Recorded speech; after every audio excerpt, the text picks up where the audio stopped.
A minha convidada trabalha para reduzir uma estatística assustadora. A cada hora, a duração desse programa, 4 meninas são estupradas no Brasil. Ela é presidente do Instituto Liberta, já colaborou em governos do PSDB, do PT e haja jogo de cintura. É filho de um cacique do MDB, que vocês vão reconhecer assim que eu falar o nome dela. Seja bem-vinda, Luciana Temer. Obrigada, Taz. É um privilégio estar aqui batendo esse papo com você.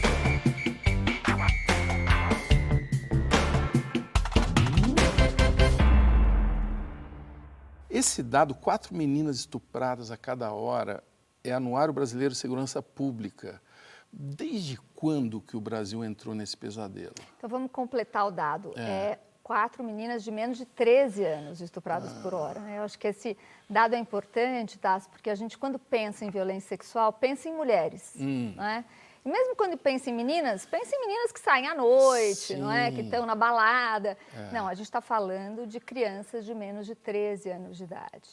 E este dado, Taz, eu não acho que seja um dado no qual a gente entrou agora. Eu acho que a gente está conseguindo enxergar esta violência que sempre esteve presente. Ele começou a ficar visível agora. Começou a ficar visível graças a muito esforço de um grupo que realmente tem trabalhado pela visibilidade. Acho que eu gosto sempre de fazer um paralelo com a violência contra a mulher, né? A violência contra a mulher... Eu fui delegada de polícia também, Sim, você não falou isso? Eu fui delegada de uma delegacia da mulher. Delegacia de Defesa da Mulher de Osasco. E há 35 anos atrás. E a relação com a violência contra a mulher era outra há 35 anos atrás, né? Qual era a diferença? A diferença é a seguinte, eu falo que em 5 anos de delegacia eu nunca registrei a ocorrência de uma mulher rica. Porque a violência contra a mulher, no imaginário da sociedade, era uma coisa da mulher negra periférica, não é? Então, você não tinha uma Luísa Brunet denunciando a violência doméstica. Né? Abriu a boca, né? Exatamente. E aí você tem, sim, uma luta de feministas, de movimentos da sociedade civil, trazendo luz, visibilidade. E hoje a violência é muito séria, todos sabemos, mas você tem crime de feminicídio. A Lei Maria da Penha de 2006, não é? Então, veja, é de ontem. É muito recente. É tudo muito recente. Então, a luta que nós temos hoje com a violência sexual contra crianças e adolescentes é fazer esse mesmo processo. Tem que entrar na pauta da sociedade essa discussão. Ele nunca me viu. Como é que ele chega até mim e me invade dessa forma? Aonde ele leu, onde ele viu que ele tem essa liberdade? Eu era uma criança. Ele me colocou num pesadelo. Meninos também sofrem violência, a maioria entre 4 e 8 anos de idade. Então você tem, a maioria dos registros de estupro de meninos é nesta faixa etária. Mais jovem ainda. Mais jovem ainda. Por quê? Num país machista, patriarcal como o nosso, criança é objeto. Então eu faço com ela o que eu quero, independente de ser menino ou menina. Sim. Agora, quando o menino vai crescendo, ele vai se empoderando e vai sendo menos vítima desta violência. Ele consegue se defender. Consegue se defender. E mesmo o olhar sobre ele vai ficando mais respeitoso, né, entre aspas. O ápice da violência contra meninas é dos 10 aos 13 anos de idade. Então, você vê que o processo é quase inverso, né? Mais de 40% desses estupros são praticados por pais e padrastos. 37% por primos, irmãos e outros familiares. 8,3% por avós. Então, a gente está falando de uma violência muito invisível, até porque ela é intrafamiliar. E a pessoa não tem para onde correr, né? Ela tá dentro de casa, né? Que pesadelo, né, Luciana? Que deve Na ser. pandemia, então, foi gravíssimo, porque, de fato, Porque você fala, não tem para onde correr, não tem para onde correr mesmo, mas a gente tem uma defesa, o Instituto Liberta, de que tem um espaço para a criança correr e se proteger, que é a escola. É fundamental que as crianças estejam na escola e que a escola seja preparada para falar de prevenção à violência e sexualidade saudável com crianças e jovens. Por quê? Porque o que a gente sabe, Taz, é que muitas das denúncias que chegam por conta da escola, onde não só a violência sexual, mas todas as formas de violência. Ela né? funciona como um alarme mesmo, né? Onde a pessoa abre a boca fora de casa, se sente mais à vontade, é isso? Eu acho que tem O professor, a professora atenta, ela vê. Ela sente, na própria linguagem. linguagem. E às vezes é visível, né? Corporal, vezes, talvez, claro, até. Claro, corporal. Não é? E quando a gente até defende muito que esta questão da violência sexual, ela seja tratada, porque você não precisa ficar adivinhando se a criança foi vítima ou não. Tratada abertamente na escola? Na escola. Algumas pessoas que são contra a educação sexual falam que a escola iria estimular a sexualidade. Bobagem, é o contrário, né? Bobagem. Você se educa para a sexualidade. E é preciso entender o seguinte, né, Taz? Acho que aqui a gente precisa falar de uma questão super importante, que é a pornografia, que está no celular de toda criança de 10, 11 anos de idade. E que sempre existiu, né? É bom dizer. Então, sempre existiu, mas nos tempos da internet, nós somos deste isso. que na verdade era a Playboy, né? Era uma revistinha escondida. A gente não é do tempo da internet. Uma coisa é um adulto se relacionar com a pornografia. Outra coisa é uma criança aprender o que é uma relação sexual a partir da pornografia. Não é? Sem contar que hoje você entra nos sites pornográficos, você tem chamadas do tipo pai se divertindo com a filha, professor dando nota para a aluna. E são simulações de violência. Quer dizer, como é que a gente permite essas coisas estarem aí abertas?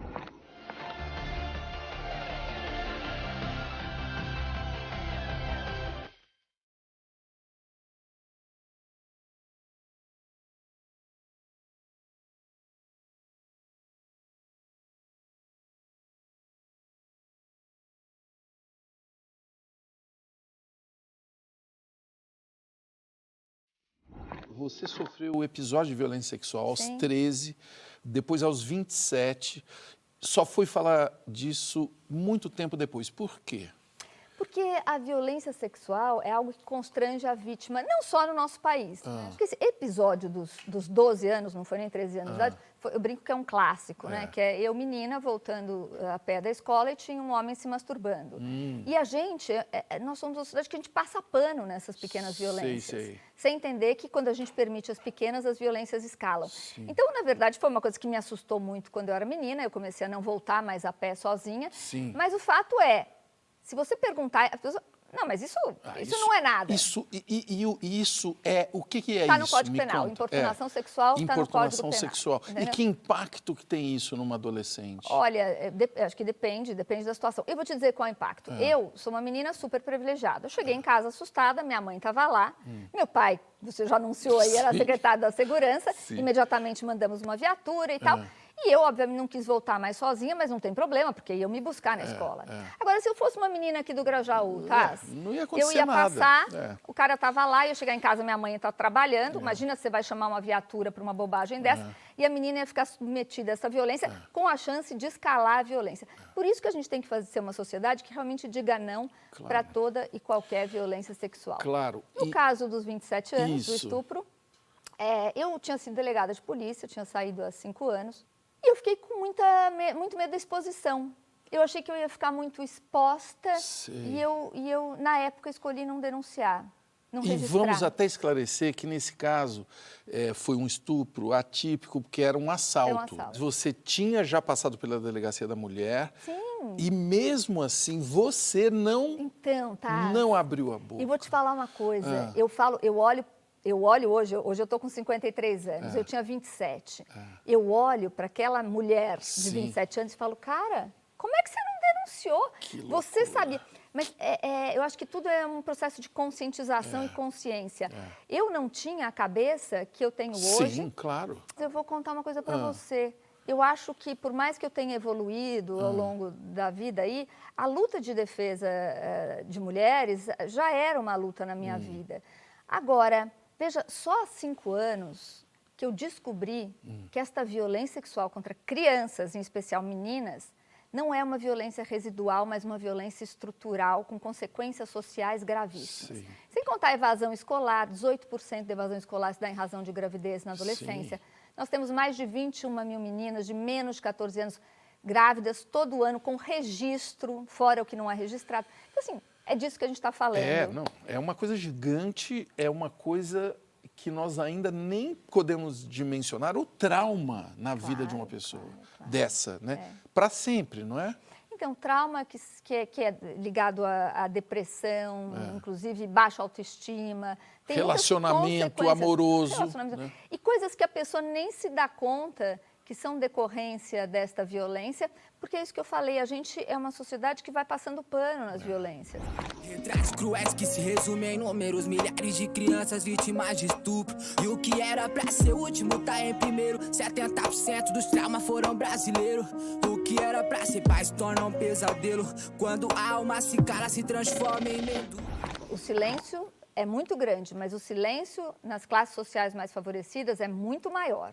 E aqui eu volto para a lógica das mulheres, porque ainda quando você fala em violência sexual contra crianças, as pessoas que estiverem assistindo a gente vão pensar na menina negra periférica. Sim. E a gente não está falando só dessa menina. Tá. Essa menina talvez sofra maiores consequências futuras, mas a verdade é, na nossa classe social, na classe social mais privilegiada, a violência intrafamiliar... é maior. Porque é o constrangimento da família. Imagina se vamos falar disso tragédia, aqui na família. Que tragédia. O silêncio, ele alimenta a violência. E aí eu quero falar com você de uma hashtag que foi criada, Agora Você Sabe. Que projeto que foi esse? Então, nós lançamos um convite para que pessoas adultas, maiores de 18 anos, que sofreram qualquer violência sexual, desde um estupro consumado, com penetração, Sim. até você ser uma menina que está andando na rua e ter alguém Sim. se masturbando, a vir com a gente para uma passeata virtual. É a primeira passeata virtual do mundo. Violência sexual contra crianças e adolescentes é uma realidade, eu fui vítima e agora você sabe. Porque não é sobre a história de ninguém, mas sobre uma força coletiva. Ninguém diz o nome, ninguém conta a história. E é linda a passeata, modéstia à parte, a gente criou isso. Eu estou vendo que o seu olho brilha nessa hora. Vou falar isso aqui que eu nunca tinha falado, nunca falei, na verdade. Eu estava lançando voo de táxi na época, eu tinha 15, 16 anos. Eu estava em Paris, fazendo fotos. Brasileira! Brasileira! Um grupo de jovens, de homens, meninos, Eles foram ficando perto de mim, se aproximando e se esfregando em mim. E eu lembro que eu estava fazendo a foto, eu falei, você fica meio sem reação, né? Que um dos meninos, eu não sei nem quem é, porque eu fiquei parada fazendo a foto assim, ficou passando a mão na minha bunda, passando a mão em mim inteira, eu atrás de um táxi, ninguém estava vendo, e eu não fiz nada. Eu fiquei petrificada. Qual a importância de uma pessoa conhecida, assim, É fundamental, porque falar assim, disso? primeiro que foi interessante, que a Angélica reconheceu a violência que ela sofreu numa conversa comigo. Então, ela falava, poxa, mas eu vivi isso e eu não sabia que era crime. É crime, né? Ela falou, eu lembro disso até hoje, é muito desconfortável. É crime. Então, aí quando a Angélica conta, eu acho que as pessoas olham e falam, mas se a Angélica pôde contar, então eu acho que eu também posso contar, né? Quebrar o silêncio pode pode ajudar a diminuir a violência. Muito. Acho que também tem uma questão aqui, que é a história da pedofilia, né? As pessoas, quando pensam em violência sexual de crianças, pensam em pedófilos. Pedofilia, na verdade, é um transtorno mental, então são pessoas doentes que podem ou não praticar uma violência sexual. Mas é importante que se saiba que menos de 20% das pessoas que praticam violência sexual contra crianças são diagnosticados como pedófilos. Sim, ou seja, não tem aquele transtorno, não tem transtorno mas mental. Praticam a violência. Se acham à vontade para praticar. Exatamente. Quando me perguntam por que essas pessoas fazem isso, elas não são pedófilas, eu sempre digo, eu não sei por que fazem, mas eu sei porque continuam fazendo. Por quê? Porque é o silêncio. Silêncio e não são punidas, né? Exatamente. Não são punidas nem socialmente, né? Nem socialmente. Isso aqui é uma maluquice. Nem socialmente. Porque eu falo, a punição penal é uma consequência e tal. Você pode botar culpa no sistema. Mas veja, você não tem nenhum constrangimento social, familiar. Na família, que doideira. Aí, isso quer dizer que cada um de nós tem uma responsabilidade. Gigante. Aí, não é? Gigante. Era um horror. Tinha muito pânico. Ele era um cara perverso mesmo, porque ele tinha todo um tipo de comportamento que me levava a não desistir de encontrar com ele. Então, por exemplo, assim, doía quando ele às vezes beijava meu peito e tal, e aí ele diminuía, mas daí ele não aguentava e controlava a intensidade da coisa, né? Inclusive a intensidade de me deixar excitada, nunca tendo orgasmo, mas a um ponto de sempre querer voltar. Eu só fui falar sobre isso com meus pais depois que eu tive meu primeiro filho. Você tem 2 filhos jovens, Pedro e Marina. Como que você conversa com eles sobre isso? É muito louco, né? Porque eu disse aqui que só há 5 anos que realmente comecei a estudar essa questão e eu botei essa lente, eu entendi essa violência que eu também não entendia. Então, quando os meus filhos eram pequenos, eu simplesmente não conversava. O meu ex-marido dizia que eu era a louca do abuso, né? Porque como eu tinha sido delegada e tinha visto alguns casos e tal, eu cercava muito de cuidados e tal.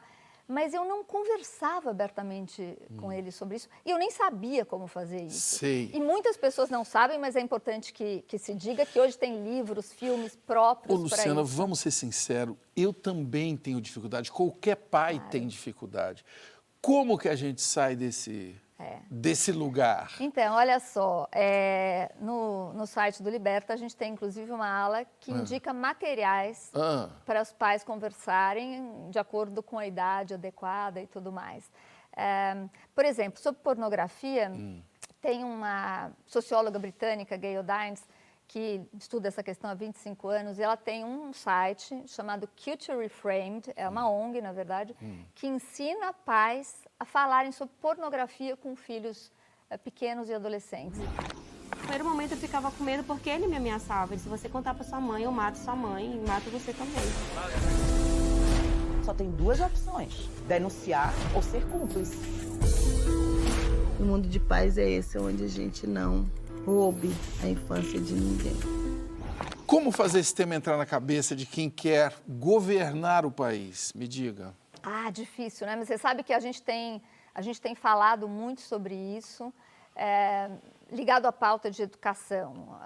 Eu sei que é muito difícil a gente falar sobre educação sexual. Sabe que eu nem gosto desse termo, porque ele é muito limitado hoje, né? Como que deveria ser? Eu acho que a gente está falando de prevenção à violência e sexualidade saudável. Porque quando você fala de criança pequena, você fala de prevenção à violência. Quando você fala de jovens, você fala de sexualidade saudável. Sei.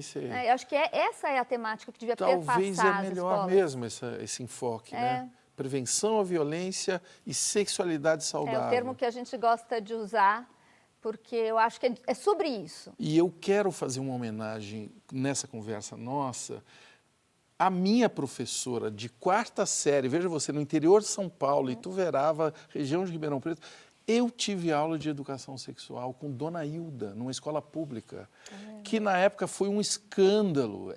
Foi iniciativa dela, imagina, não existia esse conceito. E foi incrivelmente positivo. Inclusive para o romance, eu tenho que dizer isso. Claro! Assim, para se conversar entre romances. A gente tinha 10 anos de idade.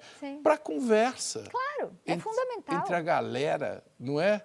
É fundamental. Agora, veja, a Dona Hilda era uma vanguardista. Sim, Agora, se a gente tivesse permitido que muitas Donas Hildas tivessem exercido isso com tranquilidade, hoje tem muitos professores que falam, a gente não pode falar sobre essa temática, que os pais caem em cima da escola, porque a gente está num momento de retrocesso seríssimo, tem que realmente reconversar, fazer uma repactuação social para a gente poder avançar em todos os temas, em especial da violência sexual. Você não tenha dúvida.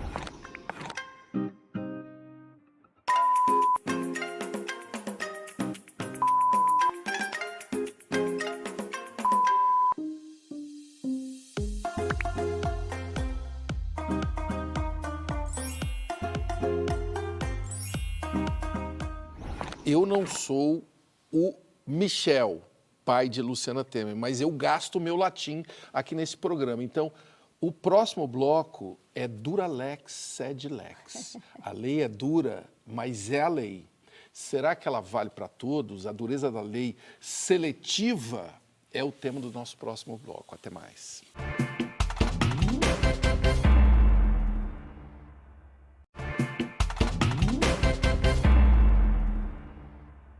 Escuta essa do comediante americano Stephen Wright.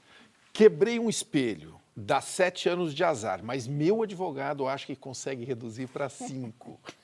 Essa é uma visão ardida e muito real sobre o funcionamento das leis pelo mundo. A minha convidada, Luciana Temer, é advogada, professora de Direito Constitucional e pode me dizer, Luciana, no Brasil, a punição é proporcional ao crime ou inversamente proporcional ao cachê do advogado? Eu acho que o advogado tem um papel fundamental, né?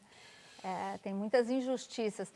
Eu tive na semana passada falando em presídios, tá? Eu fui falar em 3 presídios em São Paulo sobre violência sexual, convidando as pessoas para gravarem para a nossa passeata virtual.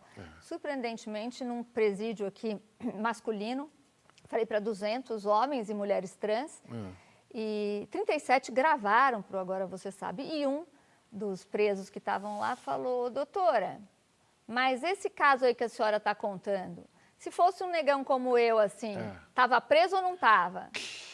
Estava. Estava preso. Lógico. Não é? E eu acho que a questão da violência sexual é uma das questões que tem mais erros judiciários. Eu arriscaria dizer por duas razões. Uma, porque é o maior número de pessoas que acho que não cometeu e acaba sendo condenado injustamente, e a gente sabe de alguns casos, e de pessoas que cometeu e não são condenadas. E escapou. E aqui, se você for olhar, o que é condenado injustamente é o pobre, que não teve uma assistência correta. Aqui tem o trabalho do Innocence Project, que é uma ONG maravilhosa, que justamente faz essas revisões, pega muitos casos de violência sexual. E o outro é o rico, que tem um ótimo advogado. E como não tem prova, muitas vezes, como essa violência não deixa provas, ele acaba sendo muito bem defendido e absolvido. Ele pode contar com essa assistência jurídica que num país com leis que são interpretadas ao sabor, às vezes, né, de uma... A verdade é que o advogado é uma peça muito importante, né? Não é à toa que a Constituição fala que a figura do advogado é indispensável à administração da justiça. Claro. Quem pode pagar um bom advogado vai ter uma defesa muito consistente. Então, e quem não pode vai, enfim, ela vai, na verdade, o quê? Acentuar a desigualdade do país, né? A verdade é que os processos hoje ainda são muito falhos pela quantidade de processos, o método investigatório é muito falho, e aí muitas injustiças são cometidas.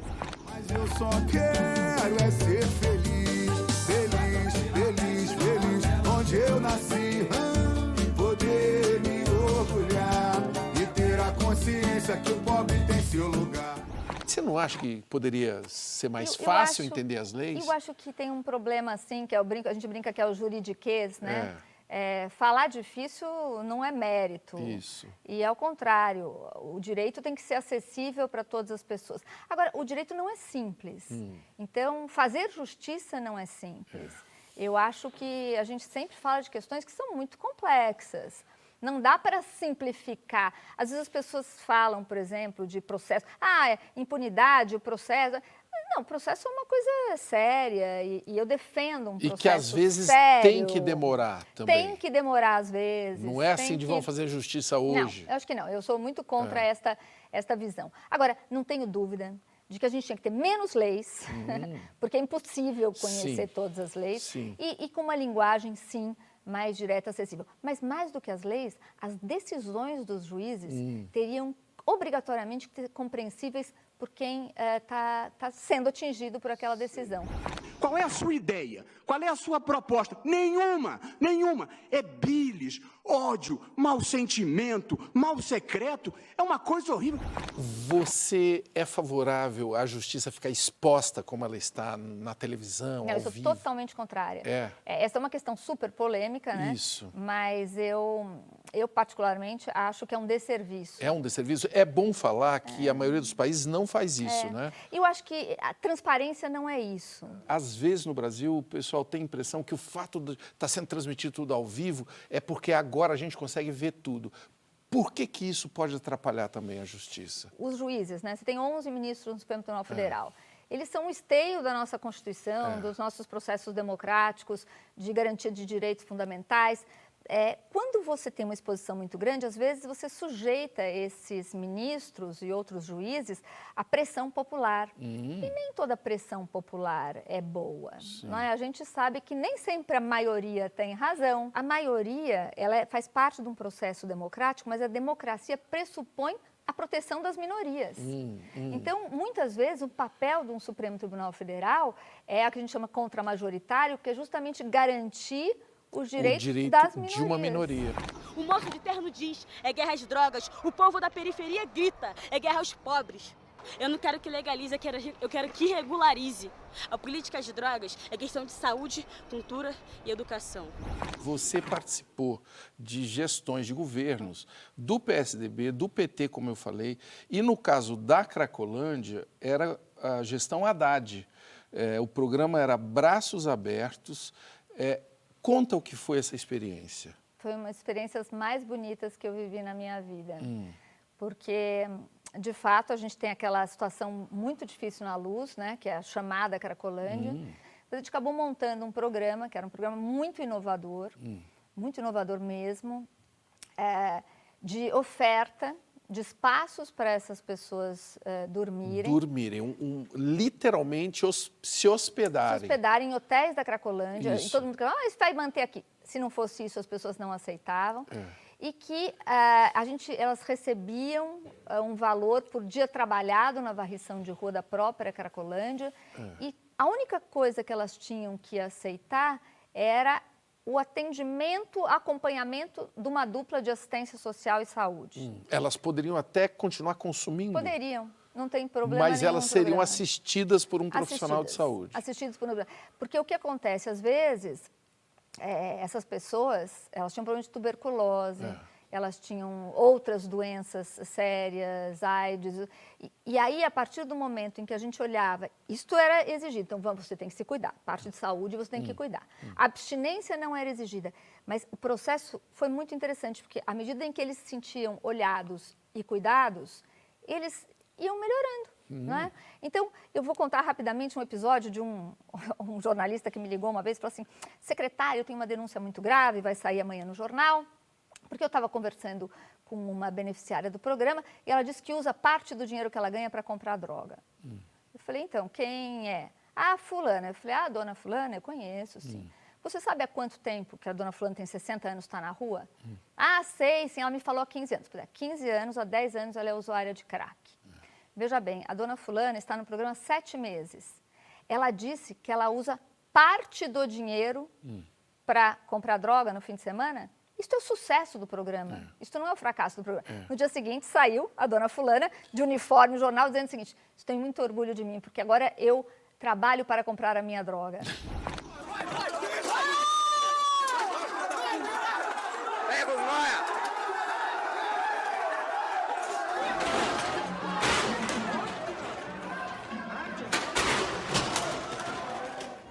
Quando entra na política, aposto que tem gente, como teve nessa época, que falou, estão tratando aí em hotel de luxo, não é isso? Não tinha uma coisa meio assim, esse tipo de crítica? Como encarar isso de um jeito adulto? Quem usa droga é tratado de alguma forma como demoníaco, quando na verdade se trata de uma doença.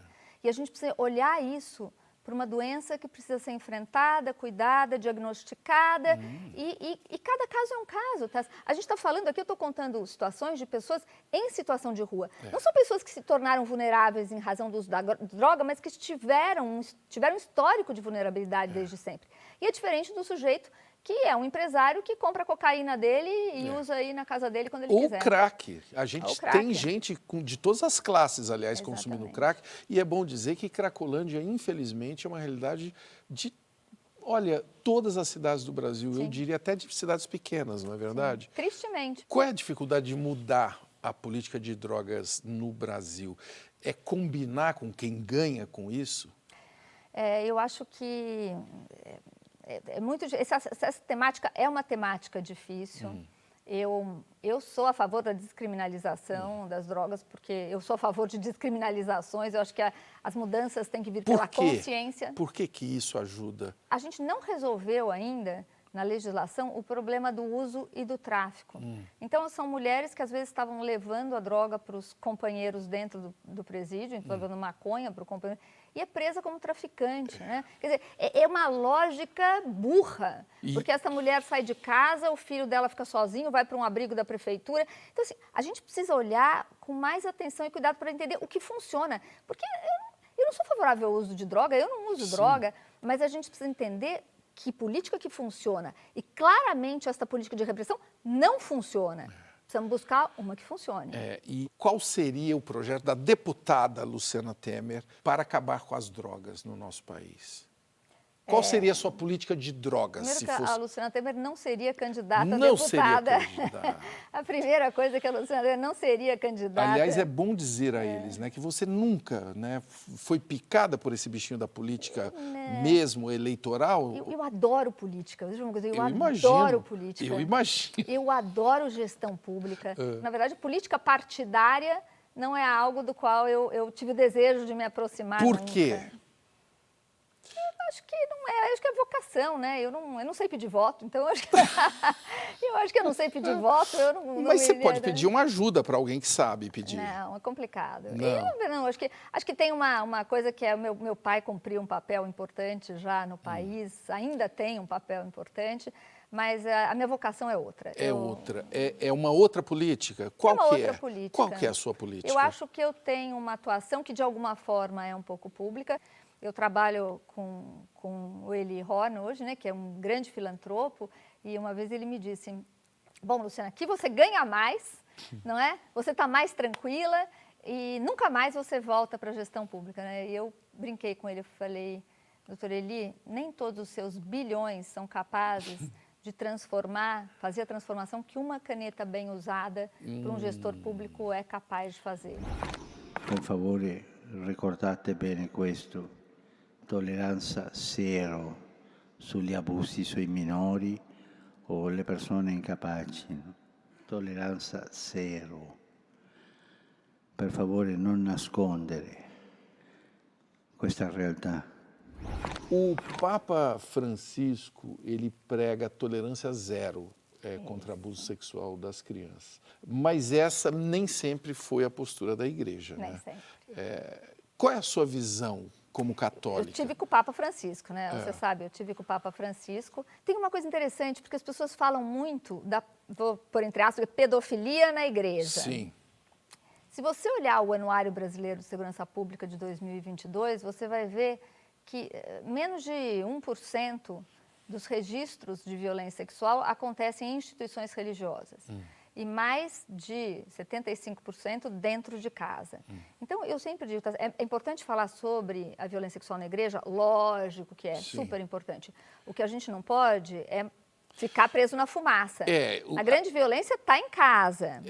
Eu acho que aí tem algumas coisas, né? Uma é não bater esse carimbo, que todo, sei lá, religioso é pedófilo, mas tem o silêncio da igreja. Não, terrível. Que contribuiu muito para isso. Claro. E esse Papa quebrou esse silêncio. Né? Sabe que quando eu contei para ele do Agora Você Sabe, que era a nossa estratégia de quebra de silêncio das pessoas, ele foi muito, eu gosto de lembrar isso porque foi muito bonito mesmo, ele virou na hora e falou, claro, hay que hablar, hay que hablar, hay que hablar. Hay que hablar. E você sabe aqui sem falsa modéstia, mas a gente fez essa provocação e eu falei, é muito importante o senhor passar essa mensagem e tal. E a verdade é que 15 dias depois o Vaticano publicou, né, nas mídias sociais a frase dele, a fala dele para os... Não fui eu. Você influenciou o Papa, só isso, Luciana. Não fui eu, mas eu acho que a provocação estava colocada. Ai, que hablar. Eu acho uma grande virtude desse Papa e, aliás, é por isso que ele sofre muito também, claro, não é? Dentro da própria igreja. Você não acha que a Igreja Católica precisava levar um chacoalhão? Eu acredito em Deus, mas eu não sou religiosa, eu não tenho nenhuma religião específica. Mas a gente tem que falar sobre religião, a gente tem que falar sobre igrejas. E instituições, o papel da Igreja Católica, o papel da Igreja Evangélica, em temas muito importantes, como a questão do aborto, como a questão das drogas.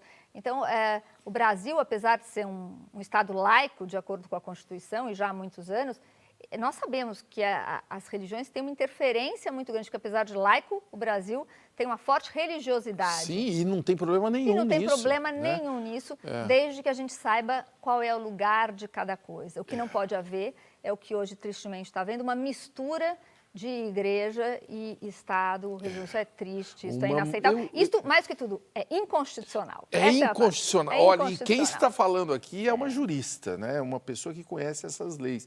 E, mais do que tudo, também é uma manipulação. Alguém que está lidando com algo tão frágil e delicado e livre, inclusive, como é a fé, não pode... usar isso para manipulação política, você não acha? Não, eu tenho certeza. Não é? Eu tenho certeza absoluta. É inadmissível. Eita glória! Eita glória! Glória, glória, glória!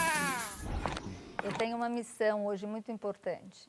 Eu hoje tenho uma grande indignação de pensar Como eu fui delegada de polícia, como eu tive ligada à FEBEM, como eu tive na assistência social, e eu nunca enxerguei esta violência com o tamanho que ela tem. Então eu brinco que eu vi a luz e eu quero que toda a sociedade veja, porque aí a gente começa a falar desse assunto.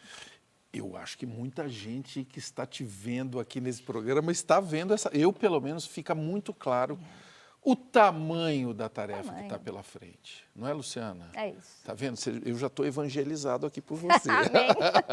Mas calma, que tem o próximo bloco. No próximo bloco nós vamos falar da vida, da infância e da convivência de Luciana com seu sobrenome, Temer. Já voltamos.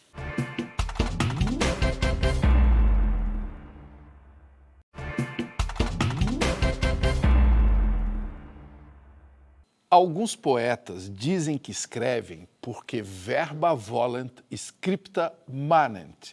Palavras faladas voam para longe, como essas daqui.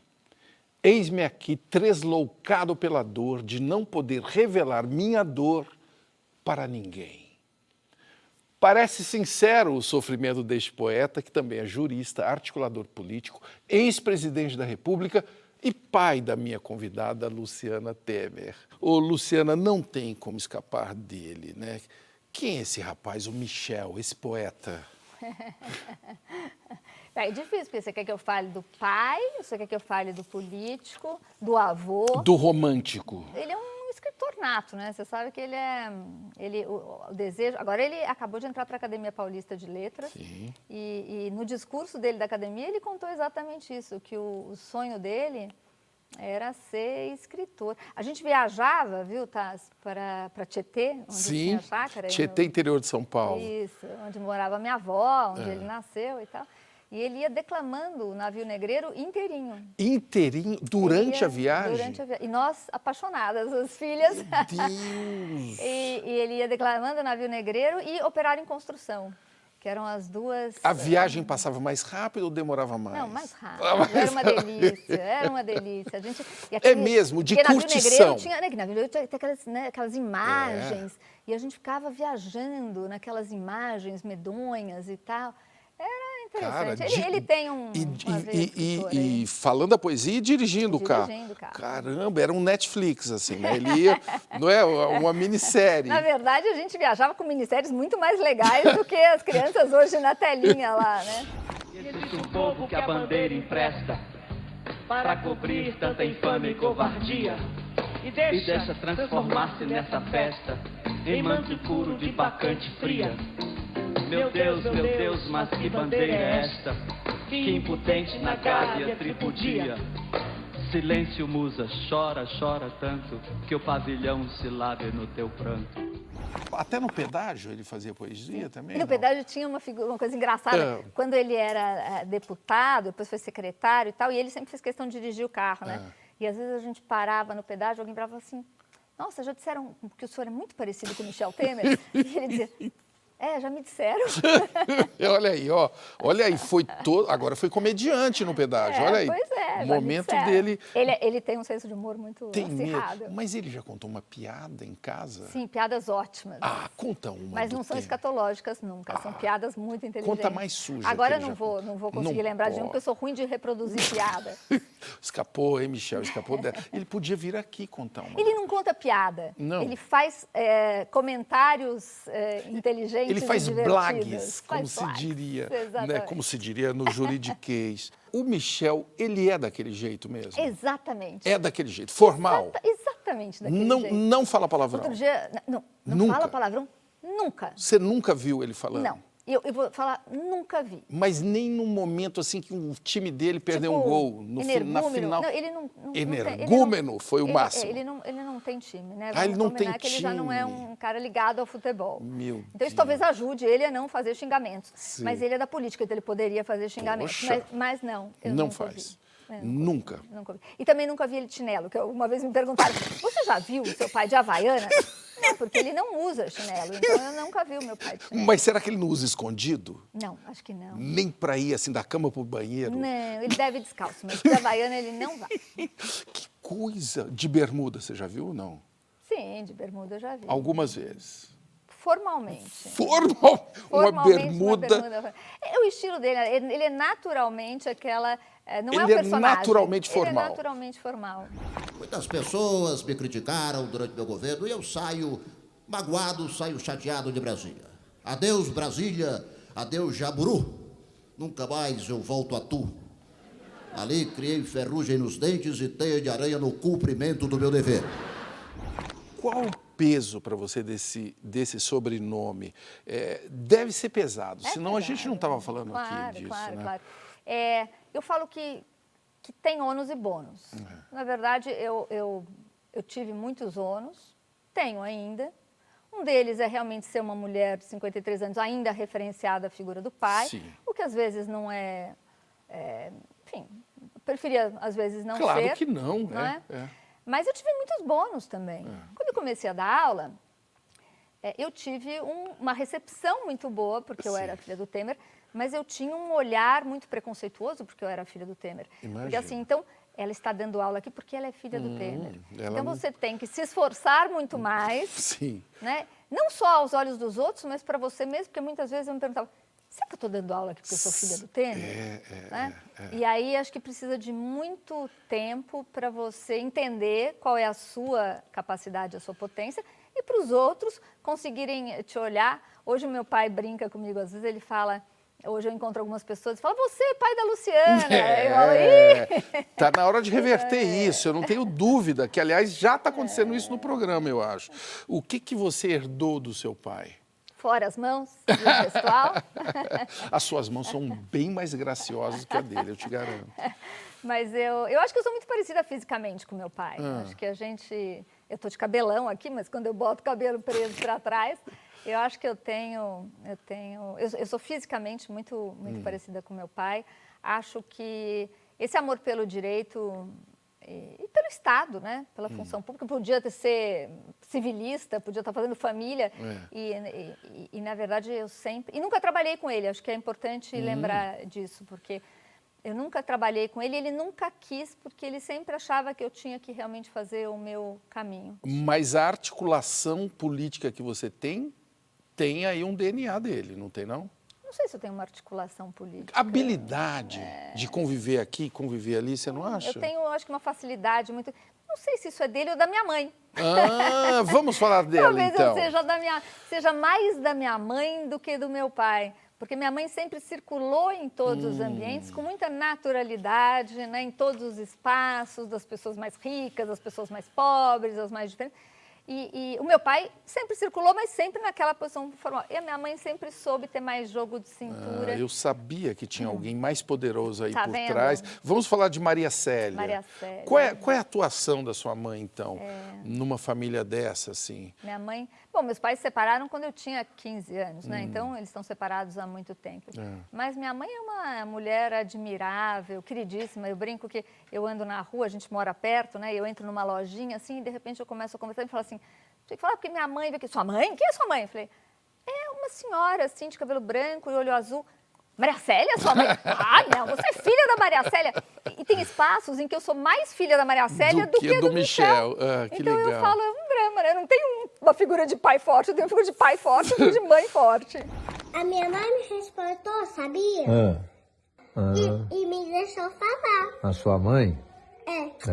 Porque ela é uma adulta, ela briga comigo, ela fala pra respeitar ela, e eu falo, respeita eu também. Ah, sim. Que memória que você tem da sua infância? Acho que muitas, mas Tietê, sem dúvida, porque era o lugar, a chácara onde ficava a minha avó, Marche, e onde a gente ia, todos os primos, todo fim de semana, eu louca para ter um fim de semana na praia, mas todo fim de semana Vamos pro sítio. Era em Tietê, porque meu pai era muito ligado aos irmãos, e eu aos meus primos também, Sim. Então... Enfim, acho que a minha lembrança é Tietê. E a gente está falando de uma família libanesa? Muito libanesa. Muito libanesa. Tipo o quê? Conta aí o que é uma família libanesa. Tipo, você está tomando café e a sua avó vira e fala, Habib, o que é para almoço? O que é para almoço, Habib? Aí você fala, mas eu estou tomando café, mas tá bom. Vó, eu quero tal. Aí você senta para almoçar. Habib, o que vai querer para jantar? O que vai querer para jantar? Habib, come mais. Homem não gosta mulher magrinha assim, não, Habib. Tem que... É isso. Muita comida e comida deliciosa. Deliciosa. Né? Minha avó cozinhava divinamente.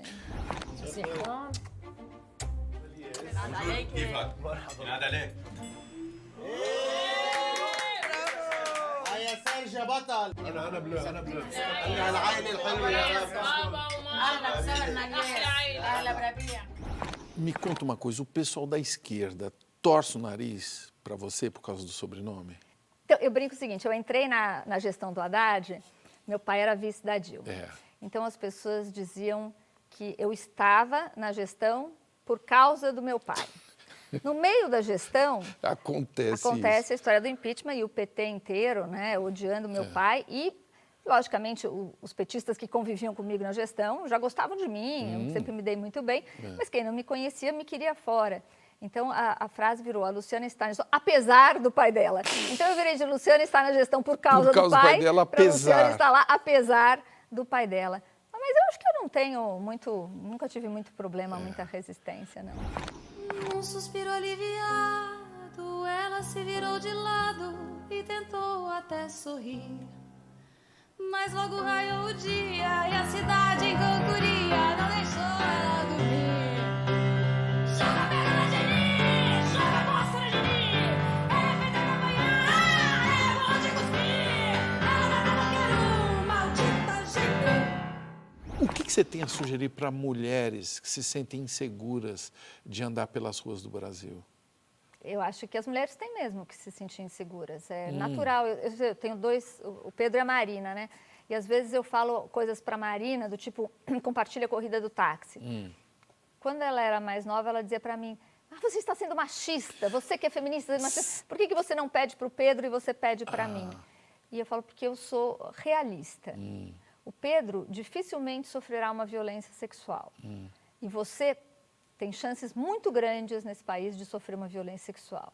Então, eu quero saber onde você está, porque se eu precisar ir atrás de você, eu sei de onde começar, né? E hoje a gente tem essa relação muito pacífica, que ela entendeu porque você foi clara, né? Você explicou para ela por quê. Não é questão. É o seguinte, a gente quer que todo mundo tenha tranquilidade para andar na rua. E eu convido as pessoas a andarem na rua, porque uma cidade mais segura é quando todos estão na rua. Então, eu nunca falei para os meus filhos, tenha medo, não vá, não faça. Mas, mulheres, façam com segurança, não é? E lutar por políticas públicas de segurança. O ônibus tem que parar perto da casa, quando está à noite, quando está escuro. Isso tudo é política pública que tem que ser construída. Iluminação. Né? A gente sabe que existe uma relação aqui em São Paulo, por exemplo, dos índices de estupro nos locais menos iluminados. Você tem que iluminar os locais. E exigir isso, né? Exigir isso. O que te move, Luciana? Paixão. Sempre paixão. Que legal você responder assim. Paixão mesmo, paixão por diferentes coisas. E eu acho que a gente tem que ter paixão pelas coisas, senão a gente não sai do lugar. Mas não é fácil, como você está falando. Não, a gente fica muito cansada. Porque a paixão é um estado que nos exige muito, né? Sei. Então eu brinco que eu tenho períodos profissionalmente de muita paixão, daí eu dou uma sossegada, daí eu retomo, mas eu acho que... E acho que essa é uma coisa muito pessoal, né? Por isso que eu mudo muito de lugar também, porque eu preciso me apaixonar pelos meus trabalhos novamente. E tem gente que passa a vida inteira feliz, estável no mesmo lugar. Fazendo a mesma coisa, é apaixonado por aquilo. Pela rotina. Pela rotina. Eu tenho problema com rotina. Eu tenho problema com rotina.